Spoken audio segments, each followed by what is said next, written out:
Hey guys, welcome back to the podcast. This next episode is a passion of mine. Maybe it's a lifelong quest to understand and gain access to a more complete and integrated mind. The purpose of that is to actually be free to make a fully informed choice. Last episode, we discussed the competitive, one-sided, optimized for profit nature of the tech industry and the tools it produced to perpetuate profit. Knowing that meditation has garnered a substantial following in tech, today's discussion dives into the possibility that the practice of mindfulness and meditation will lead to direct moral and ethical conflict with current tech objectives and products. See, mindfulness and meditation is the quest to recognize the one-sided mind. This is what neuroscientists call the left brain. The right brain, on the opposite, sees all possibilities. It sees multiple truths, while the left brain sees a singular oppositional truth, as in, this is the way and the other way is wrong. The paradox of elitist culture meditating is that the longer and the farther they proceed into this practice, the more they will conflict with the one-sided, competitive, optimized elitist goals. As the pursuit deepens and the understanding deepens, the more a meditator will realize that what they believed to be left brain rational thinking was not actually rational nor logical. It was myopically one-sided in its thinking and beliefs. So what seemed to be rational thought was in fact secretly driven by emotional desires or attachments to societal definitions of success. In other words, meditators will begin to realize that emotions were driving them all along. We dig into these topics and more in this podcast, and we bring back Steve Mescon from episode 2 to discuss his point of view and efforts to hack his own brain. Thanks for listening. So this topic I'm super excited for because this one's near and dear to my heart. And the last episode, Ron and I talked about how tech has this uber competitive, one-sided, optimized thinking, right? And it shows up in the products, and it shows up in the algorithms, and these algorithms attack the emotions. And then, they gain user time, they gain followers, because basically these algorithms are attacking emotions and getting people to do what the tech companies want, which makes them more money. And then we also talked about how, kind of ironically, in the tech industry, meditation has taken a pretty strong foothold. And to me, that's a little weird because meditation, where it leads to, especially in the context of mindfulness, it leads to realizing the one-sidedness of your thoughts. And it starts to reveal the limits of thinking, right? Then as you go deeper, you'll start to realize that what you thought was rational thought was not, but in fact driven by emotion. And so I'd like to really start to dig into this whole topic of what really is rational thought if you don't access the emotional part of the brain. And that, for simplicity's sake, that's the right side of the brain. It's also the part of the brain that experiences reality directly. And then the left side of the brain, the quote logical side, interprets that. But without that right side, the left brain's just making shit up. So anyways, I'd like to dig into that. I know, Steve, you've been trying to hack your way into mindfulness, right? Especially with different methods, let's say. I love shortcuts. Yeah. Yeah? Yeah. What's the question? Well, we'll dig into that. And then, Ron, I don't think I've ever talked about this with you, maybe not since like 4 or 5 years ago when we did coaching together, but I'd love to hear your take on mindfulness and meditation. Then maybe we can get to your shortcuts and hacks and do it, and why you do it. Sure. Yeah, it'd be super interesting to know. We explained before, you've actually coached me before in mindfulness. I don't know how long ago, 4 years ago or something. And I found it both fascinating and valuable. I found I don't have the discipline to do enough meditation, which I do find useful when I have, and so that's why it'd be great to hear about some of the shortcuts that exist.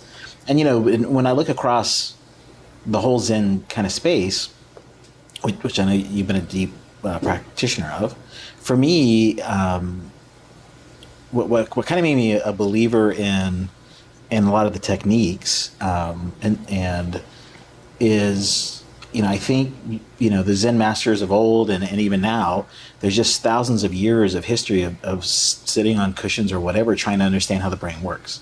And if you had scientists probing people with electrodes and probably even actual probes into brain matter and stuff over the last 100 years, also trying to figure out how all this works.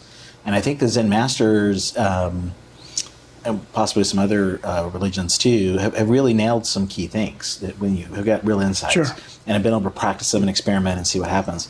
And so what I found with Zen is, with the basic practices, whether it's breathing or meditation or whatever, they are like mind hacks, and then they do help you solve these things even without the religion or without any of the other things, the deeper part. Like, you don't have to seek enlightenment necessarily.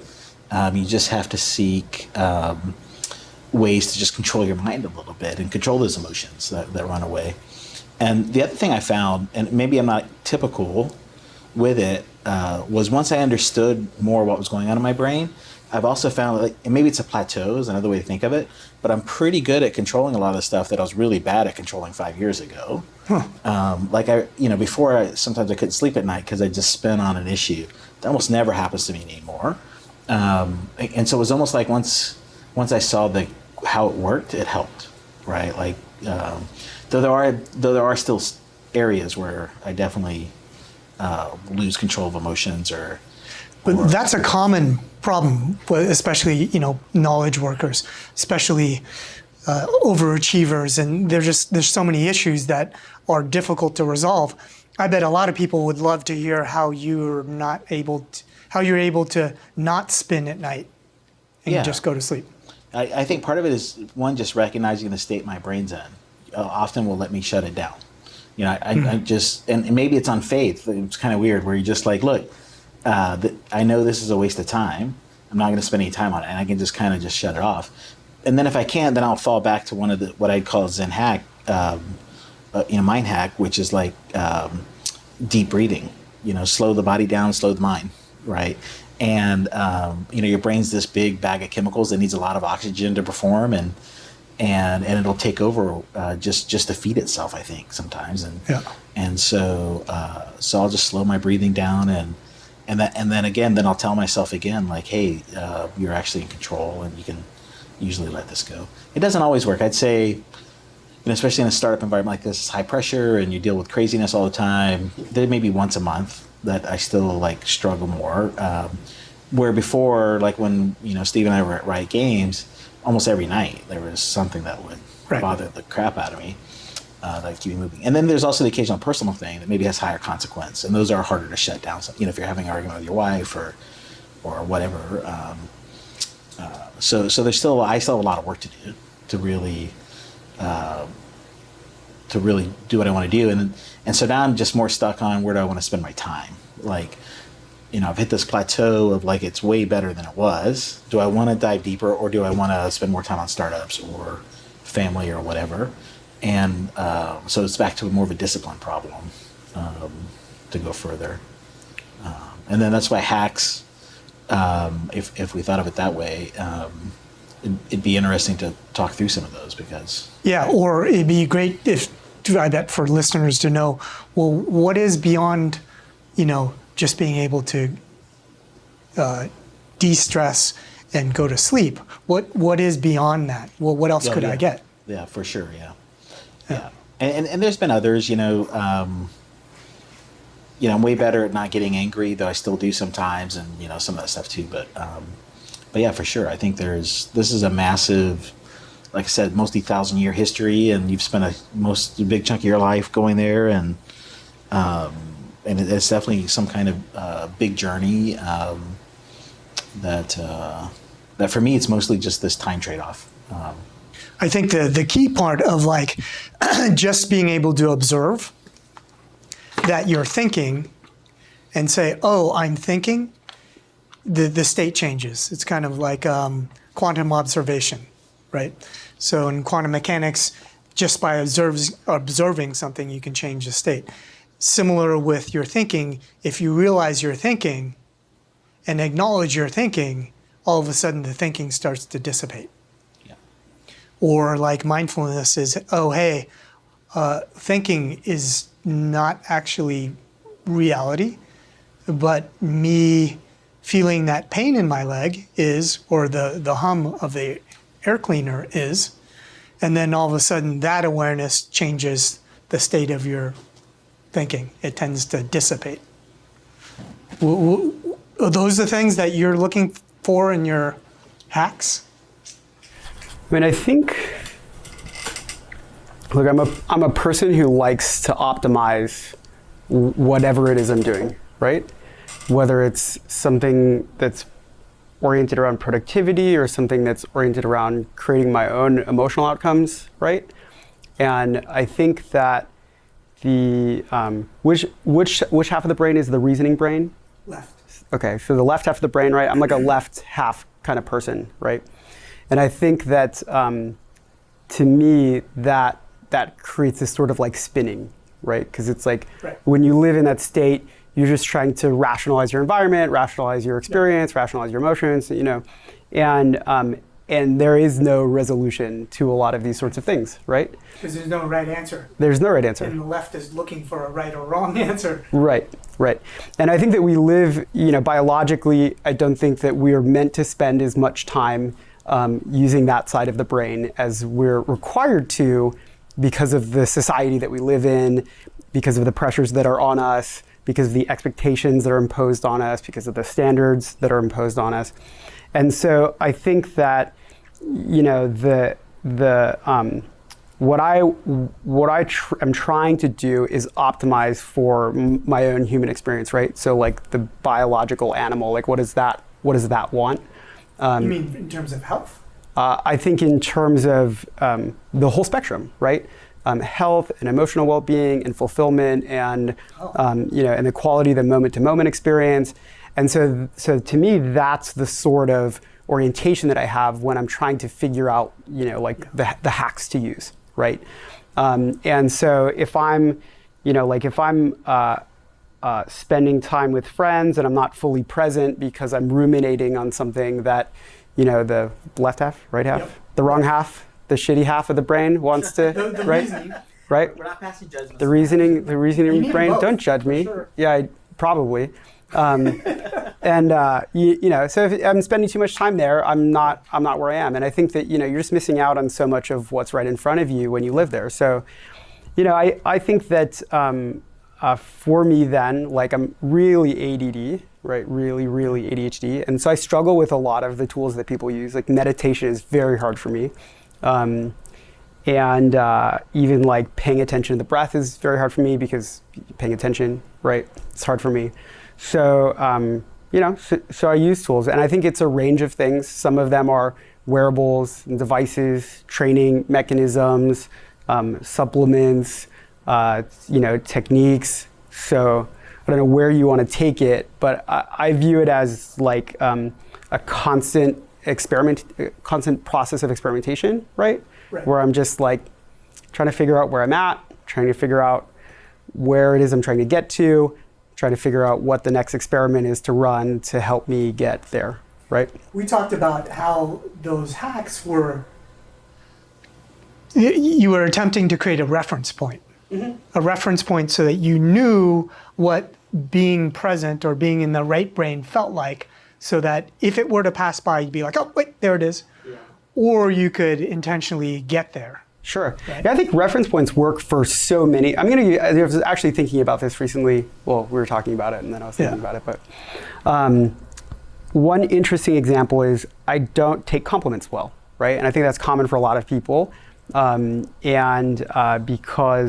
of the way we grow up and the way that we developed when we were children, it's hard for us to kind of receive compliments. But there are people who do, right? Take compliments very well, and that feeds their energy in a really positive way. And so I like to spend time with those people, and I like to kind of experience the world through their eyes as much as I can.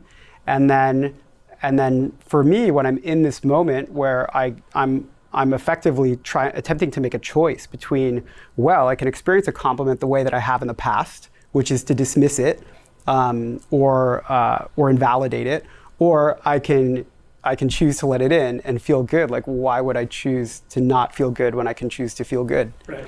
And the tool that I would use there is just to fantasize almost, right? What would it be like to be a person who receives compliments well, and to just live in that experience? And then you practice it, and you do it again and again, and eventually, like, the fantasy becomes your reality. Sure. And so for me, like, when I think about reference points, that's the sort of orientation that I have. Right. If you know what it's like to feel very, very, very present, then you can say, okay, great. My objective is to be present and feel present. Why am I not? What does it feel like to get there? And then, it's just, it's not one thing, it's a million little things all day, every day that you're just carrying around with you. Does that make sense? Yeah. What's interesting about the reference point, I think a lot of people see the reference point as the end goal, like as some sort of enlightenment, but really it's just the beginning. You're talking about reduction of stress and just being present. All that happens in the right brain. So especially for let's say people in tech, everything is very analytical, everything is left brain. And so it seems to make sense that there's a lot of stress in the tech industry because access to self-soothing, reduction in stress is actually on the other half of the brain that they're not used to utilizing and can't even access. So I've been studying this for a while. From a neurobiology standpoint, in general, people who are left-brained, they kind of get that way as a result of something that happened in their childhood. Like, let's say their childhood wasn't optimally warm and loving, right? And so the right brain kind of shrinks and they kind of retreat to the left brain where it's safe and secure. So that's what happens. And so they get really rational and aren't able to access the right brain, which is self-soothing or connect with others. So I feel like this topic needs to be addressed, at least amongst us. Like, that idea paired with the fact that technology is aiming at heightening our emotions is exponentially increasing the problem, not only with the public who uses it, but the people who design the tools. Yeah. And we use these tools just as much as anyone else. Sure. Yeah. I mean, what does that mean for us? Yeah, I mean, I think the people who are making these sorts of decisions inside companies aren't always making them with the intention of creating negative emotional outcomes, right? They're just I think they're part of a system that optimizes for behaviors. And it just so happens that oftentimes the best way to create behaviors is to leverage negative emotional states, right? And so I don't think that that was done with malicious intent. I think we just kind of A/B tested our way to misery and conflict, right? Yes. I don't think that was ever the intent. I think Ron and I think with most businesses, that's correct. I do think there's been some, especially, there's a spectrum, right? And so, obviously Facebook's intent was to pick up hot girls, right? Is why he created Facebook initially, right? Zuckerberg, Right.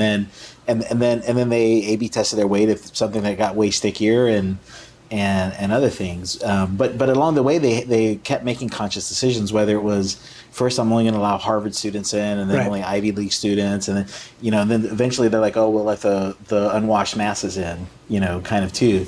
And we see that today. Superhuman, an email app, is very much like that. Like, or the new we talked about last show, Clubhouse, Right. starting with the VCs and the superstars, and there's good business rationale for it. Like, you want to build kind of the hype, and you want people to have the fear of missing out and coming in, but it's fear that you want them to experience, and so you are making some of these decisions and deliberately with some companies, not all. But I think most of it is you A/B test your way in, and all the incentives are aligned to go where the money is, or engagement, or whatever ultimately leads to the money. As part of it. But yeah, certainly that probably wasn't the intent. Like for Facebook, I think that's the generally accepted story, that's how it happened, right? Yeah. It just kind of evolved. But now I think that because technology has such an impact at such a scale and a deep impact, and we can see it and prove it, I think the responsibility is on technology to do something. Whether they want it or not, they do have that power and now the responsibility. Yeah, Right.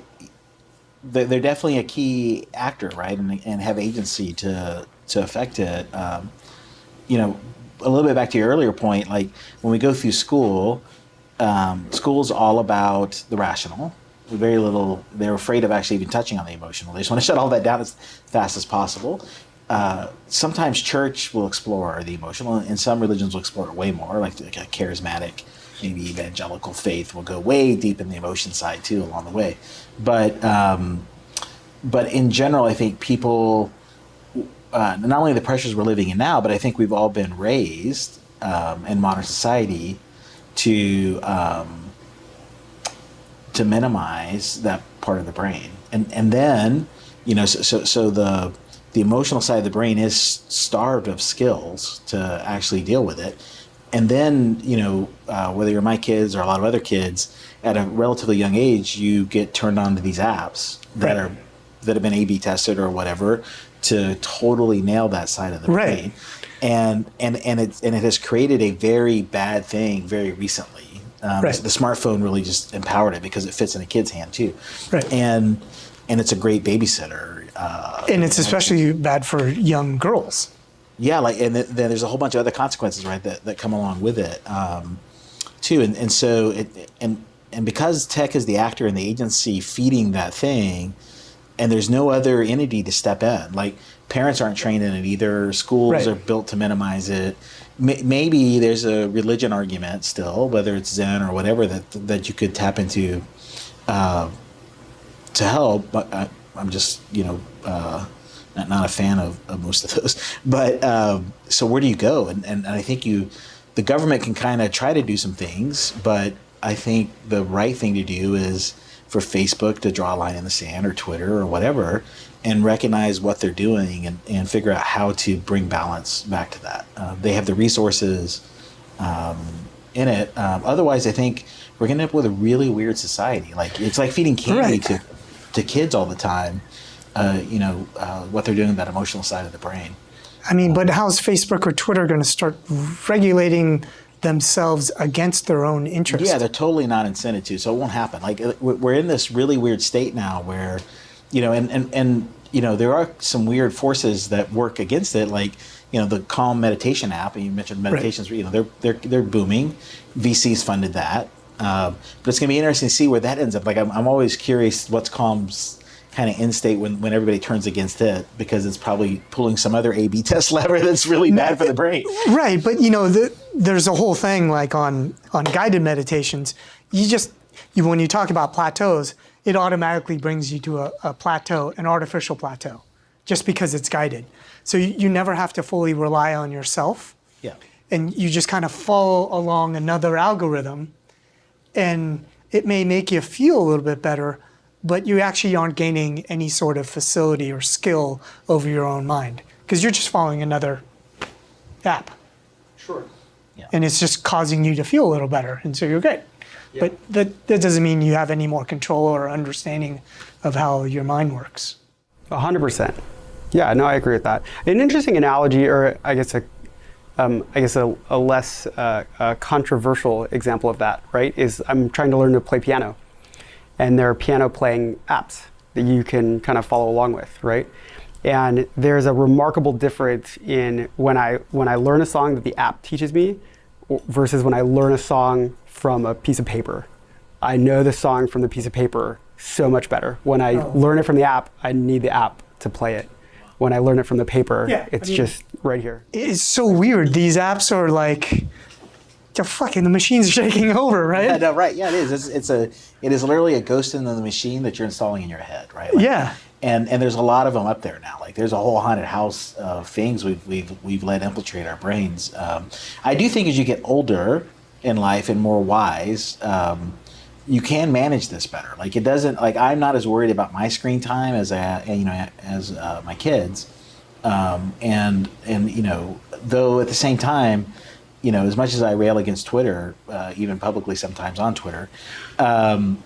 It's if I had to choose between 2 or 3 things to do on my phone, Twitter would be one of them. But, right. Because it's such a valuable news source. But it's also because it is this hit thing, like back the way BlackBerries used to trigger notifications, and there is a piece of that too, where your brain's like, oh, I would just want a new news thing. I just responded to one of Sam Harris's tweets. And I think he said, he's like, okay, I know for sure now that Twitter makes me feel worse, even though I love it. So I'm signing off. I'm going to play with my kids. And same with me. I love Twitter, but every time I use it, I feel worse. Sure. And that's actually, there was Moment is, I guess, an app that kind of tracks how people feel and their usage. And it tracked when people felt good. They used apps like meditation app or calendar or something, or Google Maps or something, and they used it for under 10 minutes and they felt good.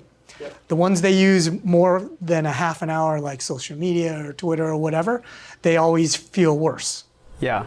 I just recently erased Reddit from my phone, deleted it, because I had exactly that problem of it was to a point where if I had 60 seconds of idle time, I would, subconsciously pull my phone out, press it, and just start scrolling, right? And so I think that's it's like addiction. It feels like it comes from the same, it comes from the same place. Yeah, exactly, right? Yeah. I'm just looking for that. And I deleted it 3 days ago. Very happy with that as an outcome, which is still difficult for me. But I still find myself on occasion just pulling my phone out and then and I'm like, oh yeah, that's right. I forgot I deleted it, right? Yeah, that's great. It's a fascinating experience.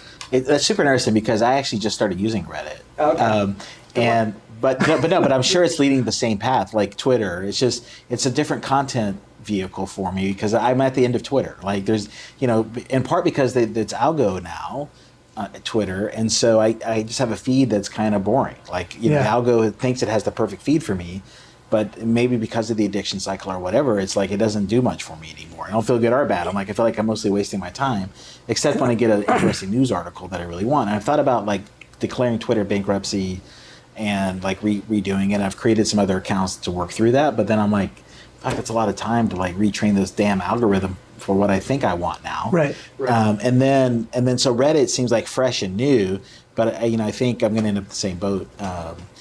And I always avoided the Facebook one to my own monetary detriment, because maybe back in the day I would have worked at Facebook. But as soon as they started the whole college cut you out of thing, because I didn't finish college, I was like, well, fuck, I can't even get a Facebook account right now, and fuck those guys. So you've been holding a grudge since the beginning of Facebook, because they wouldn't let you into the exclusive club. And they bought Instagram, which actually I do use Instagram a little bit because it's a great way for my mom to see my kids' photos or whatever that we'll post. But I'm still not a huge even engager of that. But and of course, because I'm aged out of Snap probably, so I've never really gotten into Snap much either. But Twitter was a thing that I've got tons. If you look at my phone battery history, it's 50% Twitter.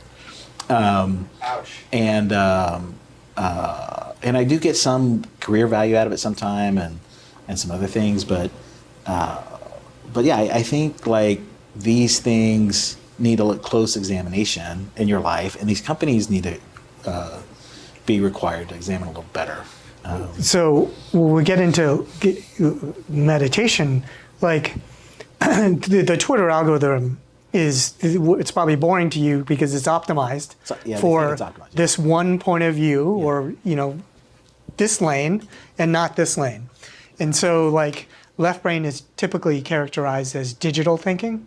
It's binary. It's right, wrong, left, right, up, down, right.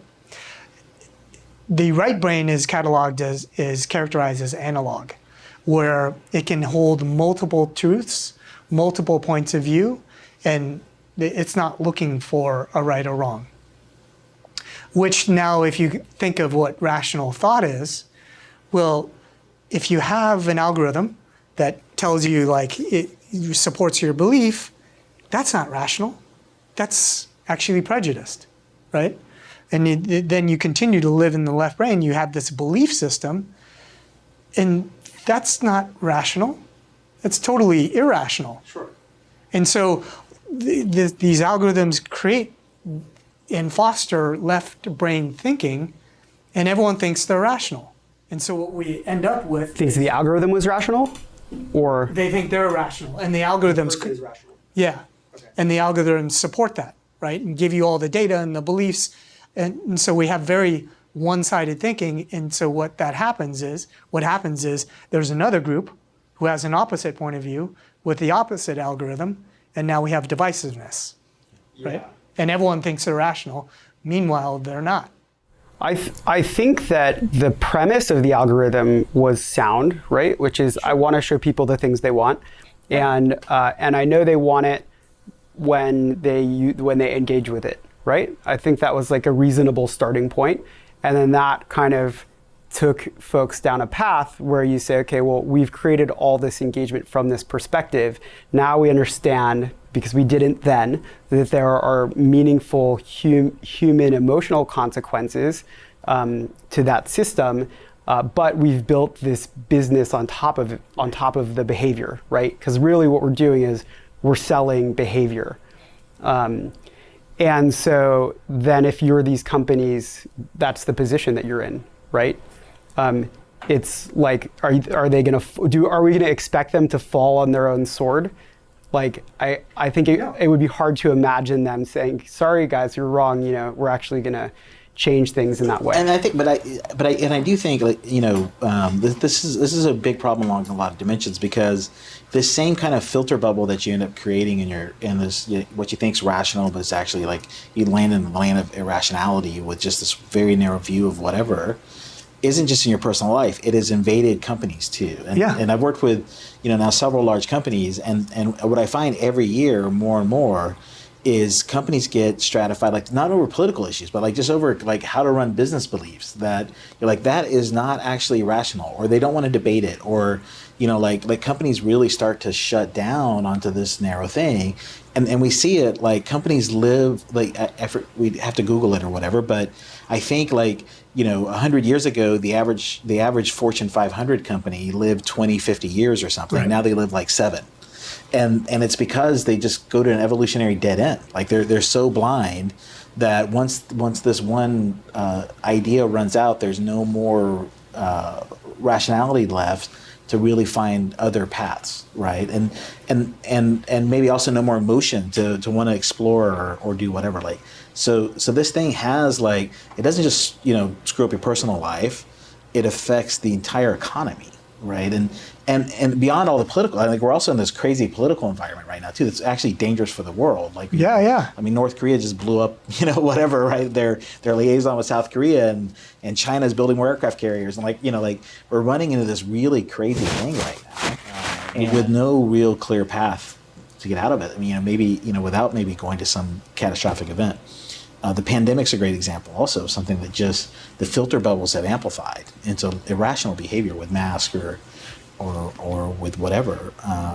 So like these are key things, and we need to get to, we can talk about basic tools to help individuals. Right. and I think it's an interesting thing, but like more is going to be needed. Even beyond. Yeah. I think there's merit to the idea of basic tools to help individuals, right? But I think there's also ways to help the collective of humans. It's just that the system, the economic system works mostly for its own benefit, right?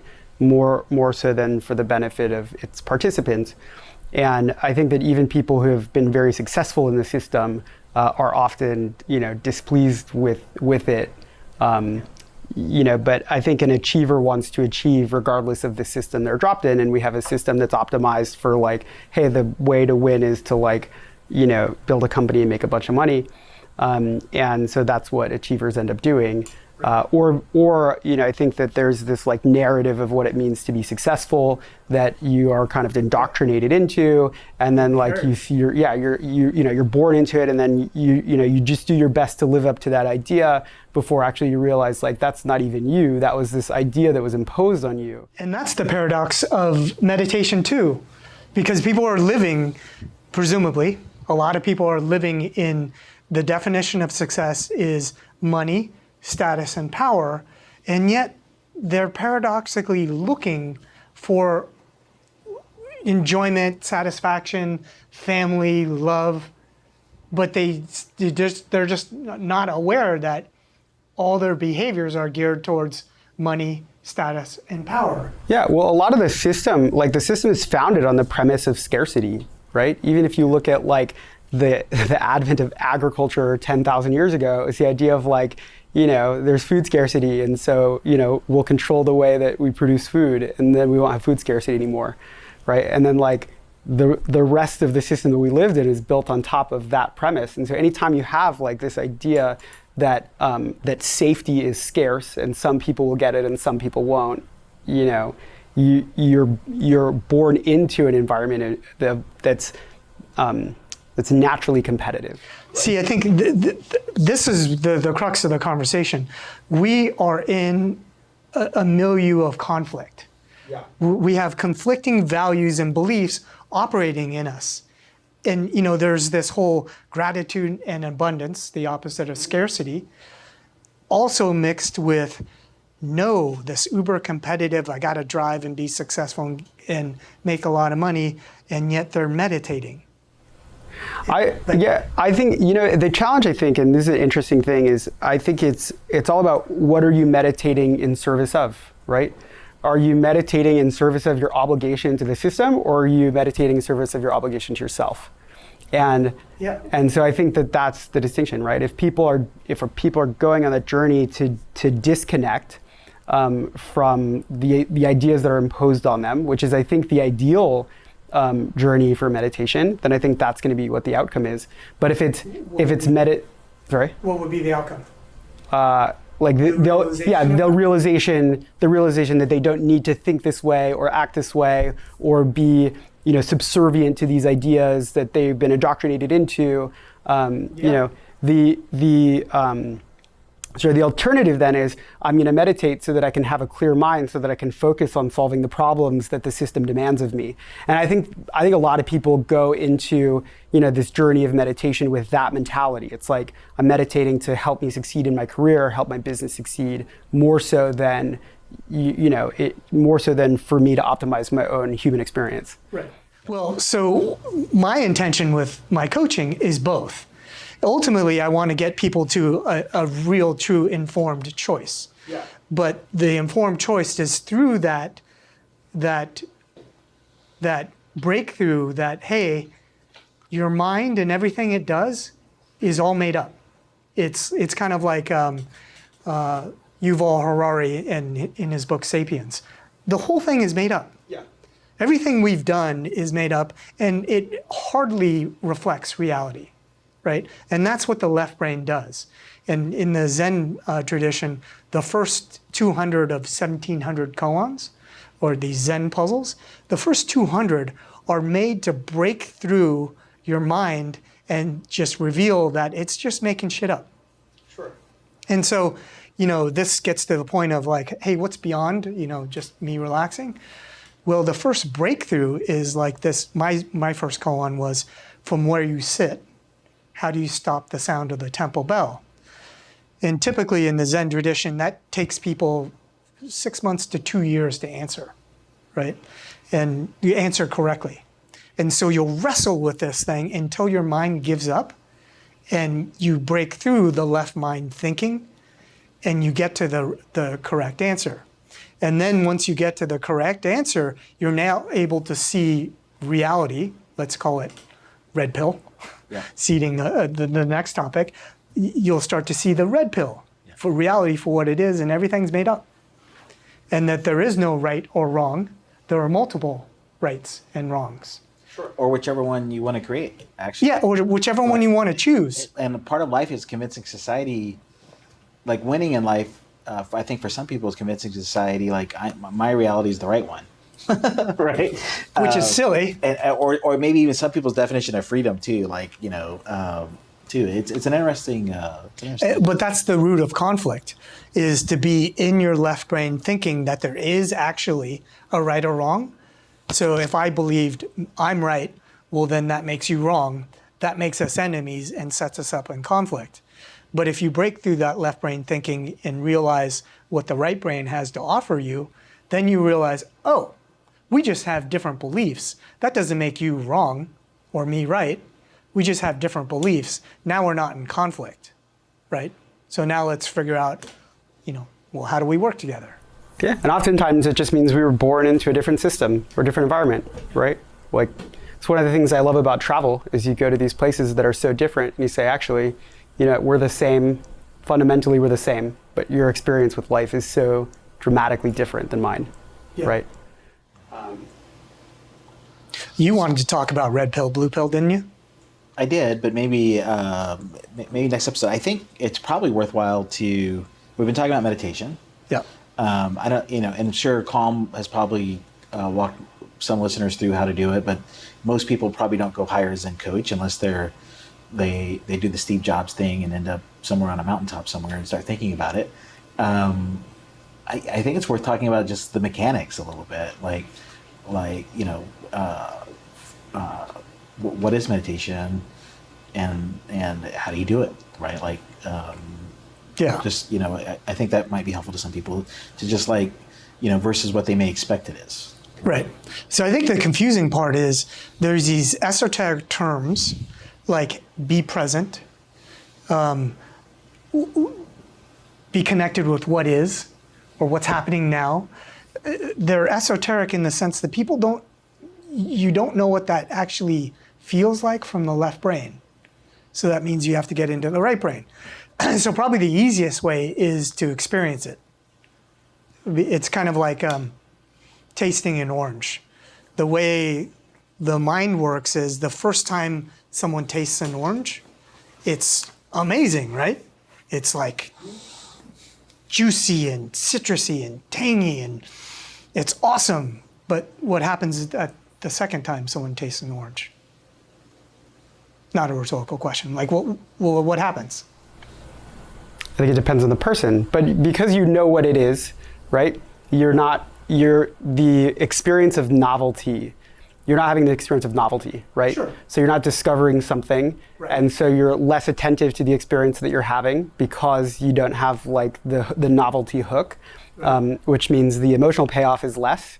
And why is the novelty reduced and why is the emotional payoff less? Are you saying why do people? Well, the novelty is reduced because I'm doing something again, right? Right. And I think that people like novelty, right? So what happens is in that novelty, and why the novelty is reduced is because people start comparing that second orange to the first orange.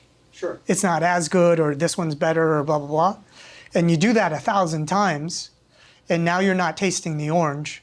You're tasting your ideas and beliefs and opinions and memories of all oranges. Sure. That's a simple example. You overlay that same mechanism to a loved one who you've been with for 10 or 20 years, and now you're interacting with your baggage about the other person or about what you think about them and what they think about you. And that's That's what gets in the way of directly experiencing a person or an orange. Sure. And so that's what meditation is for. So, like, if we did it, I think we'll do it with Ron. I think we should do it. Okay. So one form of meditation is sensory awareness, right? 5 senses, basically. Touch, taste, smell, sight, hearing, right? So we'll do touch, right? And we'll do a body scan. So Ron, we'll start with a body scan, and we'll start from your toes. So you bring your attention down to your right leg and on your toes and the top of your foot. You want to see how it feels. How does it feel? I just noticed that 2 of my toes on my left foot are kind of sore. I think because the way I've been sitting, I've been crunching on my shoe. That's interesting. And then how does the overall foot feel? I think okay. It feels a little tired. I've been walking a lot. So just tired? Yeah, I would say tired. Does that tired have a color? Yeah, I guess it's kind of maybe like if I were in a coloring book, I'd probably color my feet gray right now. Gray? Something. Yeah. Does it have a sensation? Like, is it pulsing, or is it drawing, or is it spiking? They're almost like vibrating. You know how it feels like when they fall asleep and they're waking up. They're not asleep, but it's a very Tingling. low tingling is the word. Yeah. So if you bring awareness now up to your ankle and your tibia, the front of your leg, and your calf, what's the sensation there? It's crazy how this works, but they feel warm. They feel warm. Yeah. Okay. Color? If I was in a coloring book, I'd probably yellow. Yellow? Yeah. Is there any movement? Is it static? Is it flowing? Yeah, there's more. It's almost like I can feel the blood running along my bone. Like it's a different level of warmth. Warmth. Yeah. Okay. And bring your awareness now up to the upper legs on both legs, to the front of your thighs and the back of your legs. What do you notice there? It's weird. It feels like they're almost disconnected. Like I can feel them, but they're more floaty than the rest of my legs for some reason. And maybe it's because the way I'm sitting or whatever. And bring your awareness up to the lower abdomen and the stomach. What do you see there? I would say it's it feels open. Open. Yeah. Does it have a temperature? It is a different temperature than the rest of my body, weirdly. I'd say it's not as warm as my leg, but yeah, there is a temperature there. And then if you're going to ask color, it's weird. It's almost like it's red and black striped. Red and black stripe. So it's open. Is it like open like a room? Or like a big garage? Or is it? No, it's more like it's like a space.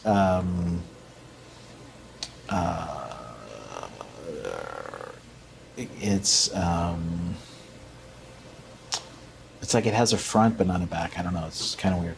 Okay. And so you can see we're doing a body scanning, moving up, and without going into the analysis of your responses and what they mean, what happened in your thinking in presence? Yeah, so I was only thinking about that, and I feel more relaxed in that short amount of time. More relaxed, right? And so what happened to the thinking? It just went away. It just went away. Yeah. So you shifted into the right brain, and the right brain is actually what experiences now. So those are the things that were happening now from a sensory input standpoint. And as you shifted to the right brain, the left brain calmed down, and from a neurobiology standpoint, the beta brain waves came down. Theta and alpha will start to come up.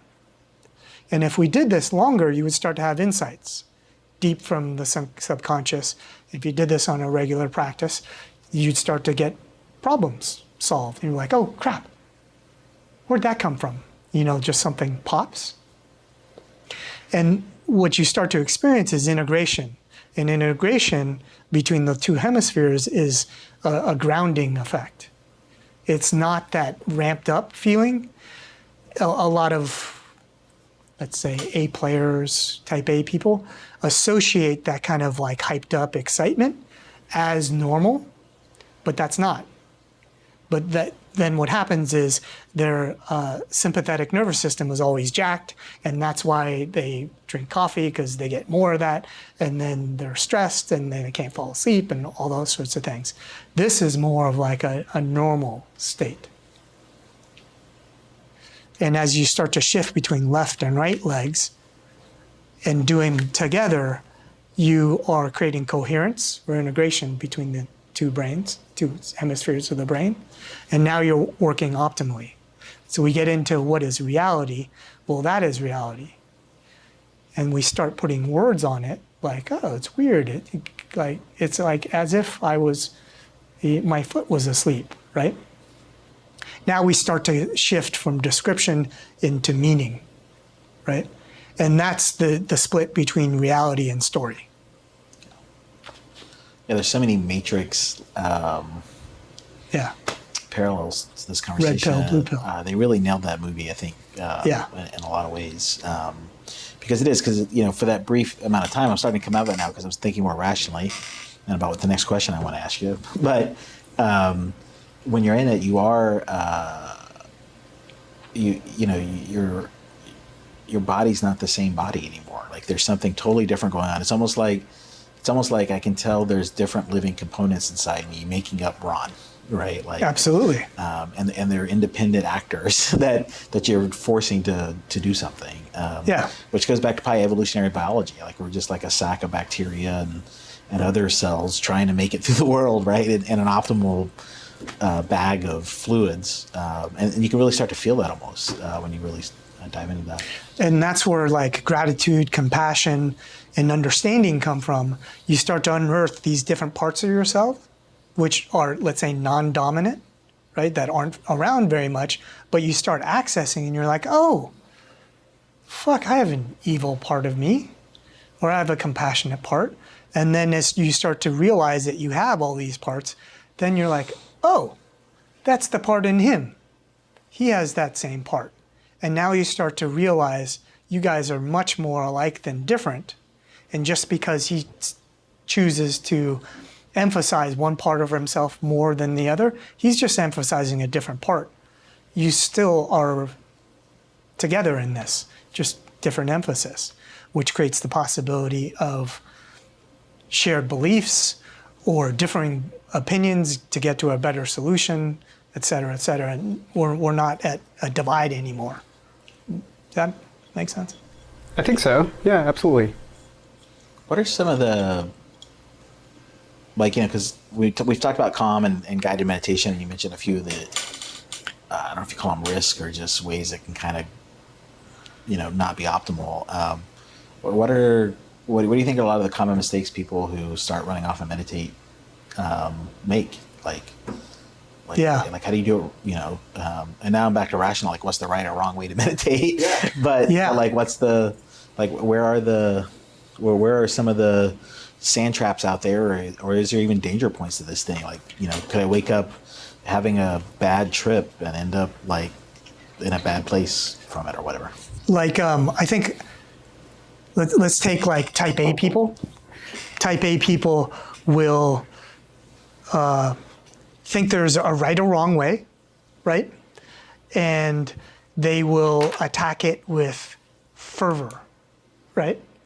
And so they will sit like this and be like, and then they'll wonder why they're not relaxing. Aggressive meditation? Right. To be aggressive meditation. I'm gonna fuck this meditation up. Right. But they're totally own it.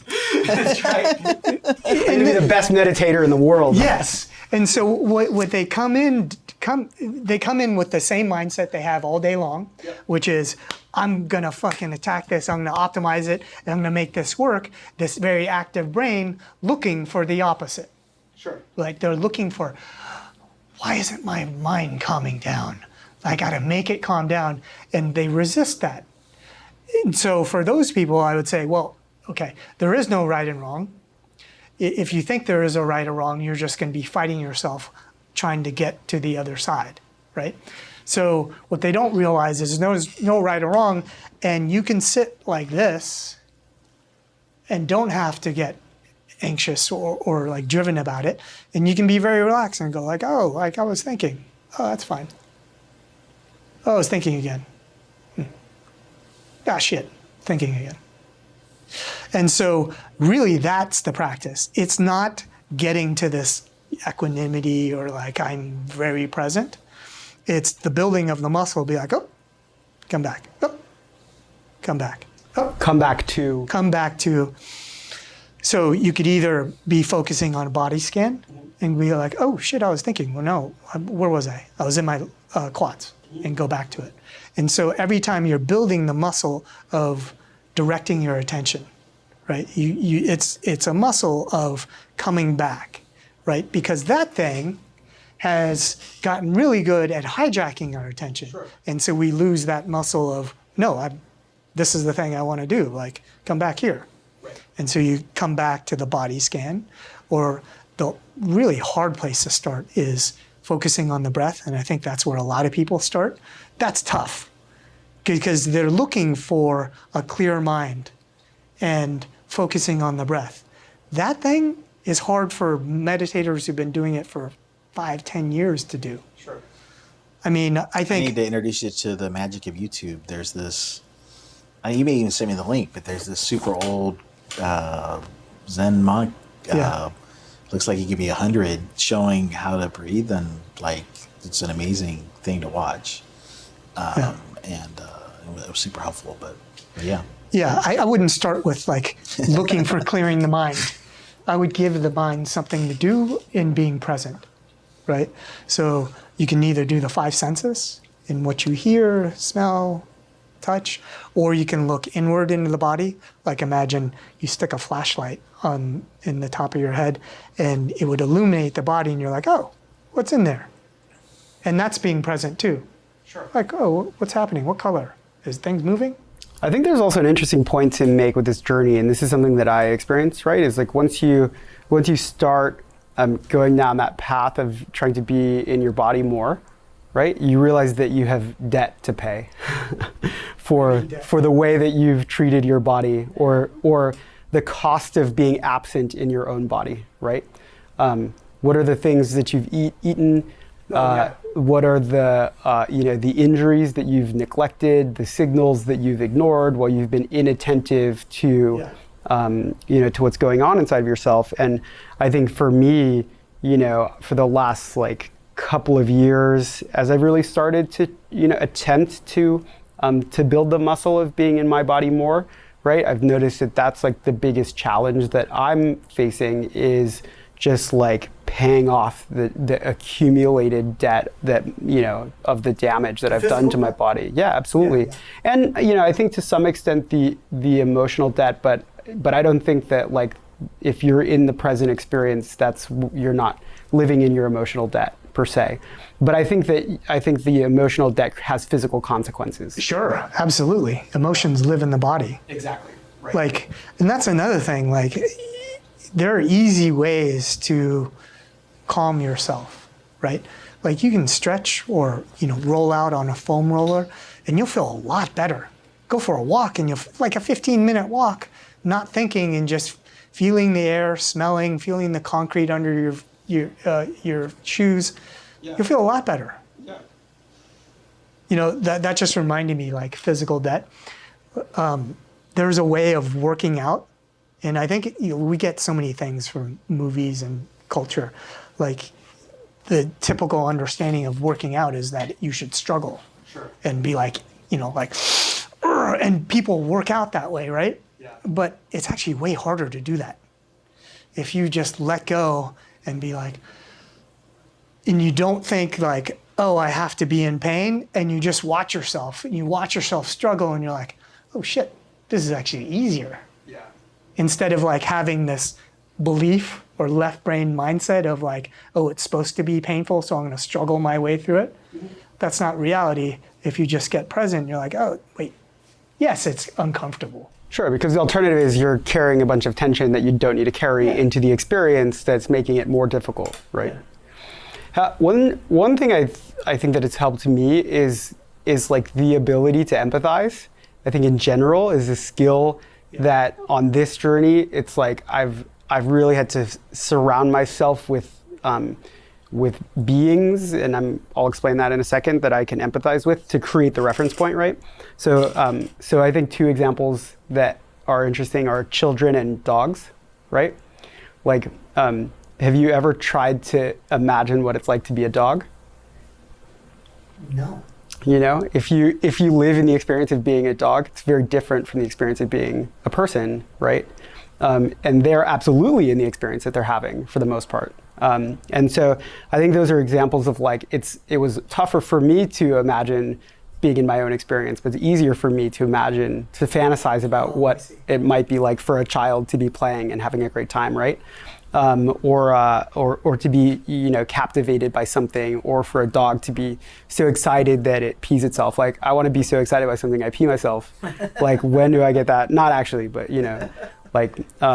That'd be a pretty amazing experience, I think. But It must like, be. right? It Like, must be, like if you're right? so excited that like you lose bodily function, like It's called beginner's mind, right? beginner's mind. Yeah. Yeah. So, you know, I think that those are just examples of like reference points you can say, okay, well, I can see those sorts of, you know, people or animals being in a sort of experience, and then I can try to like, you know, channel a portion of what that experience might be like.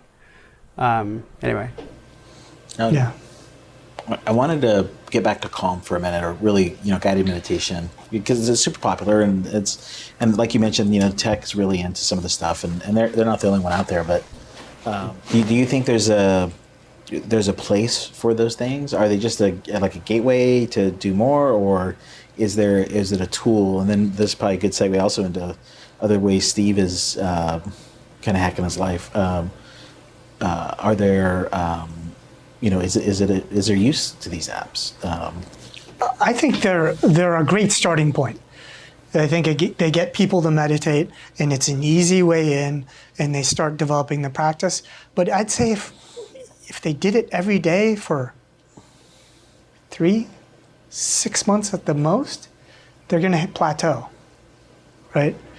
With the app. With the app. Yeah. Because the app is going to continue to guide you through something, and not personally, in general, right? And so what you don't get is the struggle, right? It's not a struggle in the app. If you sit on your own, you're struggling with your own mind. And really, that struggle is the breakthrough, not only bringing your attention back, but it's an understanding of what a firm grip that mind has on you. Like, I have a friend who I just gave a koan to, and he's struggling. It's from where you sit, how do you stop the sound of the temple bell? Sure, I could tell him, and I basically got him really close, but he's just struggling with it. I'm like, good, well, struggle. Can I Google it? Will Google have the answer? Yeah. It's actually, I've been thinking about it for the last 20 minutes since you mentioned it the first time. And I was kind of hoping you would tell us, but it sounds like you're not going to. No, I don't think you should. I was like, and I've got some theories, but I'd love to bounce them off some people. Well, here, go ahead. Like, here's the thing. It's not conceptual. It's not, but conceptual by definition means it occurs in concepts, which occur in words. So it's none of those. So can you explain it without concepts or words? What's the question again? From where you sit, how do you stop the sound of the temple bell?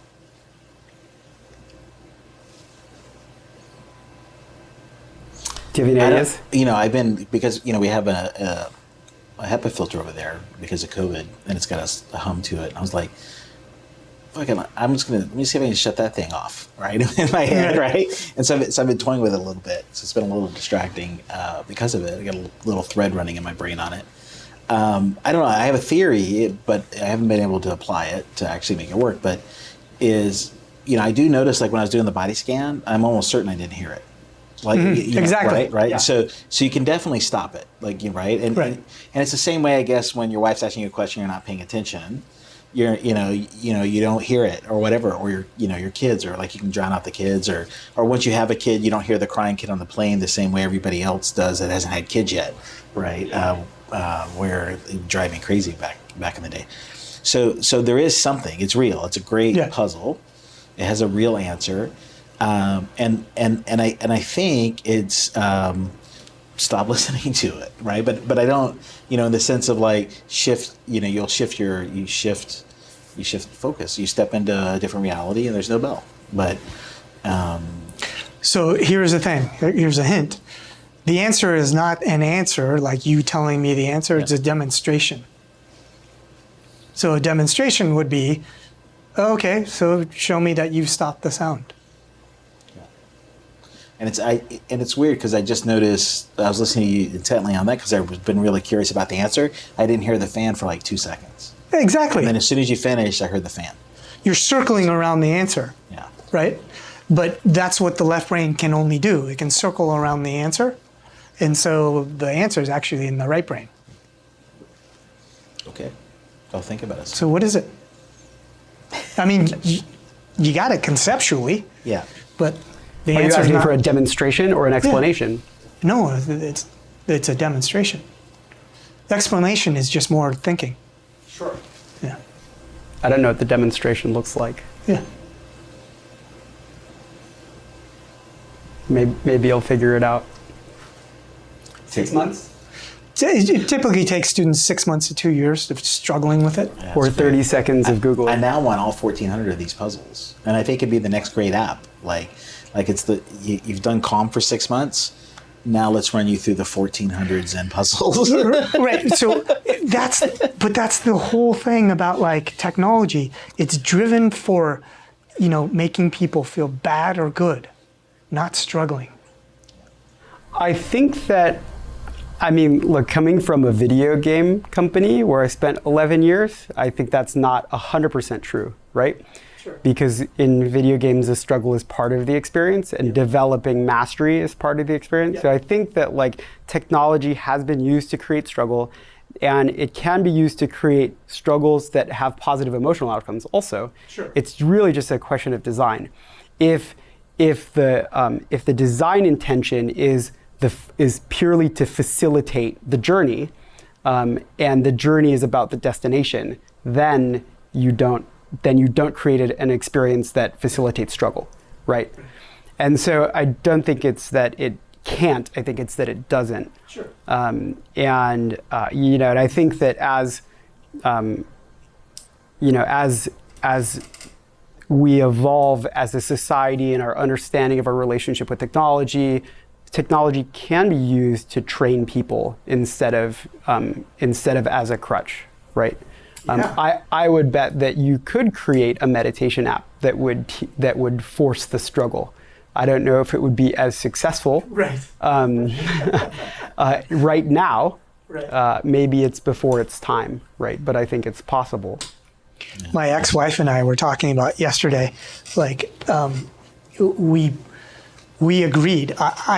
Duquesne and I, my son, who's 12, agreed that, listen, his behavior is a little more haywire when he spends 6 hours plus a day on devices. Sure. He agreed.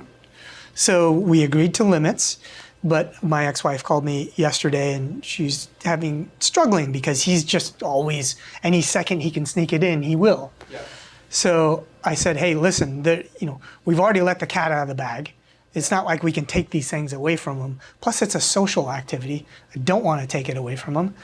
So I was like, I don't see any other way through this other than he's got to develop the emotional intelligence and the skills to counteract these devices. Yeah. So I'm like, you know what? I'm just going to have to put together a mental, emotional, and physical training program that he has to do with it.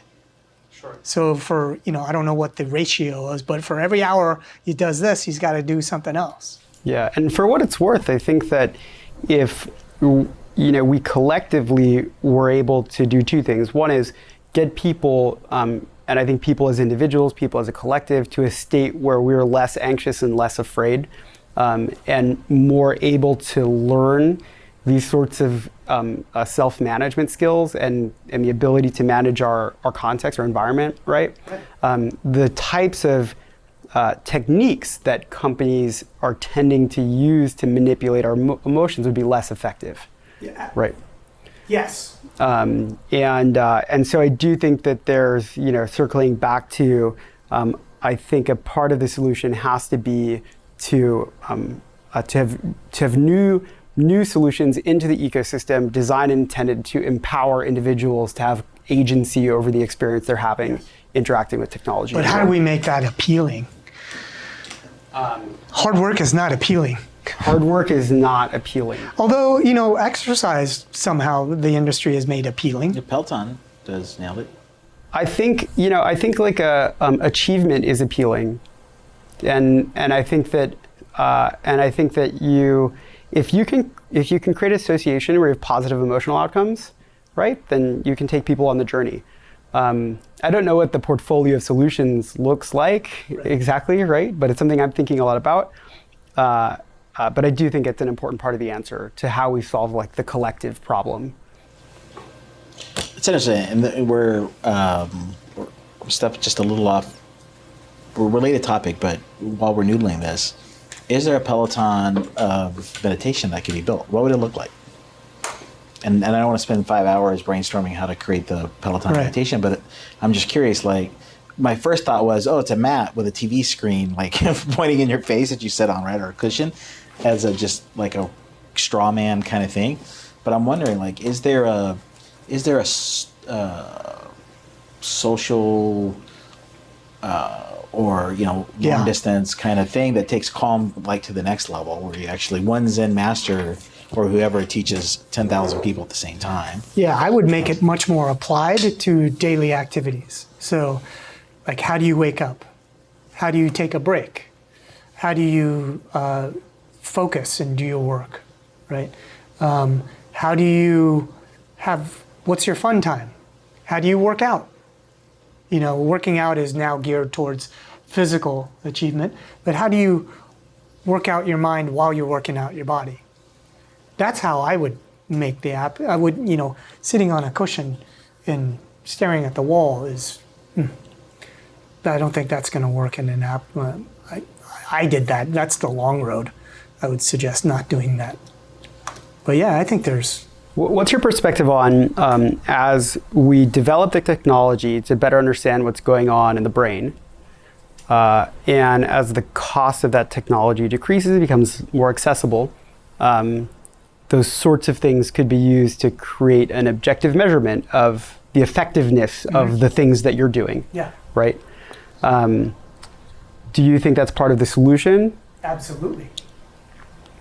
Someone's funding that somewhere. I'm sure. I mean, I think that there are tools like the Muse headband, for example, that are intended to do that sort of thing where, like, I'm going to measure what's going on and, over the past at least 5 years, I guess it's just in a very nascent stage. It's been mostly miss, right? I don't know. I trust your judgment on it. Yeah. I've tried a bunch and they're just... I feel like VR could take you there, or maybe some AR. Me and my older daughter, when it's late at night, we can't find anything to watch on Netflix. We'll open up Twitch app on the smart TV and watch other people play video games or whatever. But if you haven't tried it, you should spend some time on Twitch looking at VR chat and the worlds that get created by people with that. It's super fascinating, and it can kind of show, like, it's almost like What are you watching this on? The Twitch app, so you can download it on Apple TV or your hacked Amazon Fire Stick, or a smart TV will have it. But you're not using like a VR headset. Not using VR, but you can play VR chat with a VR headset. Okay. I haven't done it yet. We have a VR headset, but it's actually just fascinating just to watch it. watch other people play it. You're in the, showing you what one person sees. They've got it connected so that it's streaming out into Twitch, and there's whole other worlds in there, and they're really strange worlds sometimes. Like, it's not just chat. It's a 3D social world that you have a lot of control over. You can make it a lot of them are almost psychedelic experiences that people are creating in these things. And maybe the whole live streaming thing of video games in general is another topic that we should dive into, because it really is like this outside the matrix looking in. There's people who watch, we were watching some German guys drink coffee, smoke cigarettes at 6 a.m. German time, because we're like midnight mountain time or whatever. And, or maybe 7 a.m. German time. They're playing Farming Simulator. And one guy's driving a combine in real time. They're farming thousands of acres of corn in real time with realistic tractor simulators with all the dashes and everything. And in this, you have a third-person view, but sometimes you see the cabin, the guy's working the thing. So there's a guy running a combine, and there's other players who, just like in real life, have to drive a tractor with a trailer to catch what the combine throws out in real time. And so like it takes hours to farm one field in the video game in the exact same living hours. And these guys almost like have a job farming, but they're just playing it in a video game. And then when the truck fills up the trailer in the back, they have to go into town. It's like a 10-minute drive in this little German village to drop the corn off at the granary. And then he's got to drive back before the other trailer fills up on the other tractor that they're playing with. So there's 3 guys farming this field of virtual corn. People want something to do. And they're making, the one guy we were watching like people donate through Twitch. He probably makes $200 or $300 a month, waking up every morning, drinking coffee for a couple hours with his buddies, farming virtual corn, and doing all the same work a farmer would do almost. Like, because these cabs are totally realistic, and, he's got to do all the things. He's got to pay attention. He's got to stay on the straight line. Everything that a real farmer has to do. That's like the antithesis of the outcome of what we were talking about before. Social media is creating divisiveness. This is creating empathy and understanding. You think of where that could go. You're saying I'm empathizing with the experience that a farmer has because of... Yeah, or a German drinking coffee pretending he's a farmer, right? You're creating understanding and empathy with whichever portion of that virtual experience you want to connect to. Yeah. Right? Yeah, I think an important skill for people to develop is the ability to connect and to recognize when they've connected. Yeah. And I think that's actually a muscle that you can practice by watching Twitch streams or TV shows or whatever. And I think you can understand when you're developing connections that are like healthy and constructive versus when so I've found that sort of thing to be helpful in, my ability to empathize with people who see the world differently from me, for sure. Yeah. And I think that at least happened for me during this podcast several moments. And I recognize it because everything else disappears. Like there's a lack of separation between me, the observer, and you, the talker. It's just things kind of disappear, and we're just in the flow of the conversation. Yeah. And I think you described that in a couple points. Yeah. Where things stop humming and. Interesting. Have you ever seen Mukbangs? You know what that is? Mukbangs. Spell it. These video, it's like Mukbang, I think. They're really popular videos in Asia where people like cook and eat meals. Okay. And so if you're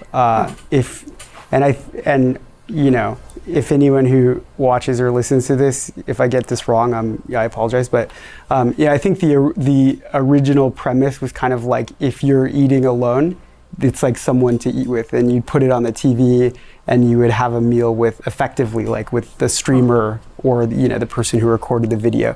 And these things in in parts of Asia will have like millions of views of these people just eating a meal.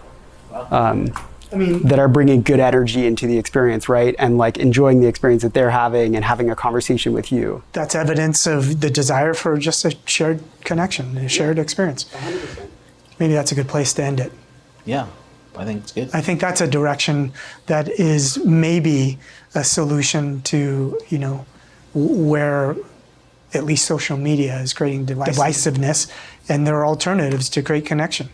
Yeah, I think in this COVID world right now too, that's an interesting thing. Like, there's probably dating going on like that right now, and maybe some other things, but it's super interesting where we're heading. Yeah. All right. Very, very cool conversation. Thanks for coming. Yeah, absolutely. Thanks for having us. Yeah. Thanks for having us. Great.